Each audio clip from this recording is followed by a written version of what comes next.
오늘 주시는 하나님의 말씀 누가복음 1장 34절 35절을 보겠습니다. 누가복음 1장 34절 35절입니다. 우리 함께 하나님 말씀 보겠습니다. 우리 한 목소리로 하나님 말씀 읽어볼까요? 34절 35절 시작.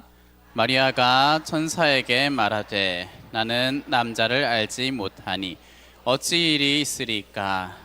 천사가 대답하여 이르되 성령이 내게 임하시고 지극히 높으신 이의 능력이 너를 덮으시리니 이러므로 나실 바 거룩한 이는 하나님의 아들이라 일컬어지리라. 아멘. 우리 곁에 계신 분들과 인사하겠습니다. 메리 크리스마스.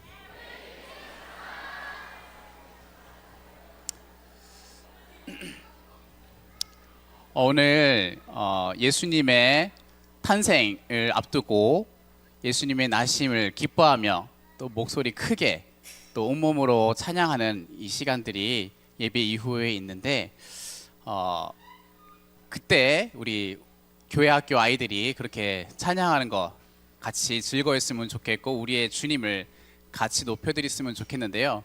오늘 제가 여러분들과 함께 나누고자 하는 것은 예수님의 나심에 대한 이야기예요. 근데 잠깐 제 얘기를 해볼게요. 제가 중학교 3학년 때 있었던 일인데 중학교 3학년 때 이제 학교 수업을 마치고 귀가하는 시간이었어요. 교문 밖에 이제 가려고 했더니 거기에 학생들이 빼곡하게 모여 있는 거예요. 너무 사람이 많이 모여가지고 자동차 거기가 삼거리였는데 자동차도 이동하지 못하고 학생들로 가득 채워져 있었거든요. 그때 왜 그랬는가 저도 궁금해가지고 기웃거렸더니 이제 귀가하는 하교하는 아이들이 한 곳을 주목하고 바라보고 있더라고요. 거기 중간에 우리들은 저는 이제 남자 중학교였는데 칙칙한 색깔의 교복과 또 전부 다 머리 까까머리였어요. 그래서 까까머리와 칙칙한 교복 색깔 사이에서 눈부시게 빛나는 것 같은 모습으로 한 사람이 거기 서 있었습니다. 검정 색깔 정장을 입은 멀쑥하게 서 있는 한 남자였어요. 그때 어떤 학생이 형 안녕하세요 라고 하니까 그분이 이렇게 하면서 손을 이렇게 들더라고요. 그 사람이 누구냐면요, 김민종 씨였어요.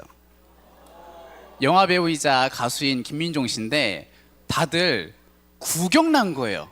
구경났어요. 저는 이제 그 사람에 대한 팬심이 있다거나 그렇진 않았는데 저도 놀랐어요. 얼굴이 이만한 거예요. 그리고 주변에 있는 모든 남자 학생들을 배경화면으로 바꿔줘 버리고 오직 그 사람만이 반짝거리는 외모로 서 있더라고요. 그게 굉장히 인상 깊었던 기억이었거든요. 왜 그랬겠습니까? 그 사람은 어떤 언론이나 TV나 그런 것에서 볼 수 있던 스타죠. 스타인데 거기 이제 까까머리 칙칙한 사람들은 학교 갔다 오고 집에 가고 엄마 만나고 아빠 만나고 친구 만나고 기껏 해봐야 다 칙칙한 사람들인데 브라운관에서 나왔던 그 사람이 우리 눈앞에 있으니까 너무 휘둥그레진 거예요. 신기한 경험을 했었어요. 여러분 연예인 만난 적 있으세요? 알았어요. 예. 만약에 저기 조용필 씨 이러면은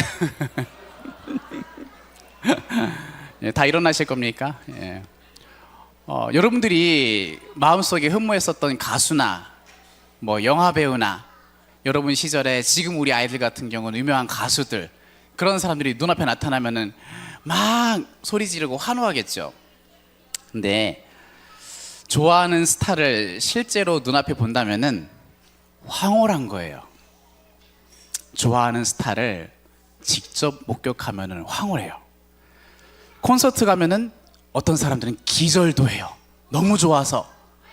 영상으로만 봤던 사람 실제로 눈앞에서 멀리 있지만 저 눈앞에서 본다는 게 너무 황홀해서 기절도 해요. 자신이 살아가는 세계와 다른 세계를 살아가고 있는 듯한 인물, 그런 사람들은 스타라고도 부르죠. 무대 위에서의 모습, 화면에서 나오는 모습, 연기하는 모습 전부 다 이 스타를 스타답게 만든 어떤 이야기나 그런 배경들이 있잖아요. 저 사람은 마치 아무것도 안 먹고 이슬만 먹고 살 것 같아, 이런 상상도 하면서 다른 세계의 사람처럼 생각하지 않습니까? 근데 그런 사람을 다른 세계에 사는 듯한 그 스타를 내가 살아가는 세계와 만나는 어떤 한 지점에서는 모두가 다 휘둥그레지고 황홀함을 경험하는 거예요. 예수님이 이 세상에 태어났다는 것은 꼭 그거와 같아요. 우리가 사는 세상에서는 결코 볼 수 없는 다른 세계에 살고 계신 분이 나타난 거예요. 소망으로만 가득한 세계에 계신 분께서 절망만 가득한 이 세계를 만나러 어떤 한 지점에서 만난 순간이 이 세상에 태어나신 거예요. 우리들은 그분을 만날 수는 없었으나 희미하게나마 들은 바가 있었어요. 그런 분이 있다 하더라. 그런 분이래. 이렇게 좋은 분이래. 막 이런 것들을 들은 바는 있는데 마음속에 흠모하고 좋아하죠. 근데 그 세계의 주인공이 정말로 이 세상에 나셨어요. 우린 슈퍼스타가 우리의 세계로 오셔서 만남을 허락하셨다는 것을 보는 겁니다. 그리고 이 순간 우리는 그때 예수님이 나시던 데에 우리는 없었잖아요. 근데 그 예수님이 우리 세계로 나타나셔서 만났던 그 조우하던 순간에 황홀하여서 와! 했었던 사람들이 있어요. 누가 그랬습니까? 목자들, 동방박사들, 그리고 천사들이 황홀해했어요. 그래서 이런 노래 불렀어요. 지극히 높은 곳에서는 하나님께 영광이요, 땅에서는 하나님이 기뻐하신 사람들 중에 평화로다. 황홀했어요. 천사들도 황홀해, 그것을 본 목자들 황홀해, 동방박사들 황홀했던 거예요. 우리만 안 그랬던 것뿐이지. 이 두 세계의 만남을 목격한 이 모든 사람들이 황홀했었던 이유, 들어왔었던 그 슈퍼스타께서 우리의 세계에서 자기 세계에서나 일어나는 일들을 우리 세계에서도 펼쳐주시겠구나라고 하면서 기대하면서 황홀한 거예요. 여러분, 이 두 세계의 만남이 이루어지기 위해 예수님은 처녀의 몸에서 나셔야만 했습니다. 이거 얘기할 거예요. 두 가지 예시고, 하나는요, 그분은 슈퍼스타라서 만남이 있을 때 황홀하다. 두 번째는 왜 처녀의 몸에서 났는지 이야기해 드릴 거예요. 첫째, 왜 처녀의 몸에서 나신 걸까? 하나님의 진노를 피하기 위해서. 우리들 얘기해요. 남자와 여자를 통해서 나는 방식을 사람의 뜻으로 나는 것으로 말합니다.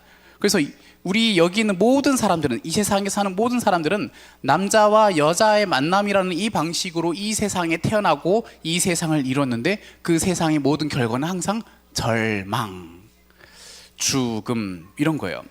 남자와 여자를 통해서 아기가 태어나는 것은 정말 아름답고 기쁜 일이죠. 아기는 사람들 중에 가장 순전한 존재예요. 그런데 아무리 아기라도 사람의 뜻으로 난 사람은 죄악되었다. 아무리 아기라도. 여러분, 아기 보세요. 아기가 태어나면은 응애응애 소리만 내지, 얘가 무슨 누구를 미워하기라도 했습니까? 누굴 때리기라도 했습니까? 누굴 뭐 험한 말이라도 했어요? 아무것도 안 했잖아요. 그런데도 죄악되었어요. 존재 자체로 하나님의 진노를 피할 수 없는 존재인 거예요. 존재 자체로. 아기라도, 사람의 가장 숭고한 모습인 아기와 같은 이 장면이어도, 이 사람이라도 하나님의 진노를 피할 수는 없어요. 그래서 사람의 본성과 본영은 궁극적으로 악합니다. 그래서 예수님은 남자와 여자를 통해 나시지 않고 처녀에게서 나셨습니다. 누구도 하나님의 진노를 피할 수 없는 우리들이지만, 우리를 대신하여서 사람으로 오셔서 이 진노를 피하게 하시기 위해 그분은 이 방식이 아닌 처녀의 몸에서 나셨습니다. 두 번째, 영생을 주기 위해서입니다. 예수님이 처녀의 몸에서 났다는 것은 마리아의 몸과 피를 사용했다는 뜻이에요. 갑자기 삐용, 이건 아니고요. 마리아의 몸, 살과 피를 사용했는데, 모든 사람은 죄인으로 태어났어요. 하지만 사람을 이루고 있는 살과 피와 같은 구성 요소는 하나님의 창조 속에서 이루어진 하나님의 것이거든요. 예수님은 사람의 뜻으로 나는 방식으로 나진 않았지만 마리아를 구성하고 있는 살과 피를 사용하여서 사람이 되었습니다. 하나님이 사용하신다면 모든 것은 선하게도 된다. 사람의 살과 피를 사용하되 처녀로는 생명 잉태가 불가능하니 성령님이 생명을 수여해 주셨습니다. 그래서 예수님은 남자와 여자를 통해 나지 않으시고 처녀에게서 났습니다. 하나님이 자기 뜻을 따라서 이 세상 창조물을 사용하시면 영생을 잉태하는 것도 가능하다. 사람이 살아가는 방식의 마지막은 항상 죽음으로 귀결되지만 그러한 우리를 대신할 사람으로 오시기 위해 처녀의 몸으로 나셨습니다. 예수의 임재와 성령의 임재는 영생을 낳거든요. 마지막 세 번째, 일상을 돌려주시기 위해서입니다. 일상. 처녀의 몸에서 나신 예수님은 사람 취급받았어요. 보통 사람의 일상을 사셨어요. 그분은 태어나자마자 키가 175였을까요? 그냥 얘기해 본 거예요. 전 175 아니에요. 전 175 안 돼요. 175 되고 싶어요. 우리 예수님이 태어났을 때 작은 몸이었겠죠. 예수님도 자라가는 과정을 경험하셨어요. 언어를 배워야 되는 과정을 경험하셨어요. 이 말은요, 예수님을 통해서 제시되는 새로운 세계는 결국 이러한 일상이다 라고 보여주셨어요. 똑같이 사람으로 살아가는 건데 다른 게 있어요. 그게 뭐냐면요, 이거예요. 실수와 실패와 연약함을 지나면서 키도 자라고 성장하는 게 우리들이었어요. 실수와 실패와 모든 잘잘못이 있으면서도 키도 크고 지혜도 자라났어요. 그렇게 했지만 이 모든 실수, 실패, 연약함을 받더라도 하나님께 항상 사랑받는 일상이 되게 해주셨습니다. 예수님은 자라가시면서 그 지혜와 키가 자라가시면서 하나님과 모든 사람에게 사랑받더라 이렇게 얘기하죠. 우리에게 예수님께서 사람의 사는 모습을 들려주셨어요. 예수님은 남자와 여자를 통해 나지 않고 처녀에게서 나심으로써 사람의 일상을 보여주시되 하나님께 사랑받는 일상을 우리에게 돌려주시려고 처녀의 몸에서 태어나셨습니다. 여러분, 슈퍼스타 예수님을 만난 황홀함, 하나님의 진노를 피하게 되었다는 것입니다. 아무리 순전한 아기라도 진노를 피할 수 없는 죄악된 인생이지만 슈퍼스타 예수님을 만나서 누리게 될 황홀함이란 하나님의 진노를 피하게 된 그 사실입니다. 이제 망할 수 없는 인생이 되었다는 거죠. 우린 그분을 만남으로써 슈퍼스타 만나니까 너무 좋아. 우린 망할 수 없는 인생이 됐다는 것에 황홀해하는 거예요. 그리고 또 우리는 영생을 얻게 되었다는 겁니다. 우리가 사용하는 모든 것은 사라질 것이고 우리의 삶의 방식의 끝에는 항상 죽음으로 귀결됩니다. 하지만 슈퍼스타 예수님을 만나면 우리가 사용하는 모든 것은 생명 있게도 됩니다. 슈퍼스타 예수님을 만나서 누릴 황홀함이란 영생을 얻는 것이고 성령의 임재가 항상 있어서 죽음에서 벗어난 삶을 살아가게 되는 것이죠. 우리는 그게 좋은 거예요. 또 다른 황홀함 뭐죠? 우리의 일상이 하나님께 항상 사랑받는 일상이 되었다. 그것이 좋은 거죠. 목적도 없고 경쟁적이고 우위를 가르고 물질화된 일상에서 실수, 실패, 연약함 이런 걸 당연하게 여기는 그런 일상에서 항상 하나님이 섭리하시고 붙드시고 사랑받는 사람의 일상이 되게 해 주셔서 하나님의 영광이라는 분명한 목적도 알게 해주시고 그것을 아는 우리의 일상을 나눔과 희생과 평화와 이웃사랑이 권능이 되어서 살아가는 그러한 일상이 되게 해 주셨습니다. 슈퍼스타 예수님을 만나서 누릴 황홀함, 바로 하나님께 사랑받는 일상이 된 것입니다. 여러분 황홀하세요? 황홀함 경험해 본 적 있으세요? 콘서트 한번 가보세요. 좋아하는 연예인 만나러 한번 가보세요. 그리고서 귀가하실 때 나 그 정도 뛰었었어, 나 그 정도 황홀했었어, 내가 좋아하는 저 목소리, 저 가사, 저 퍼포먼스, 저 사람의 인생, 난 저 사람 너무 좋아.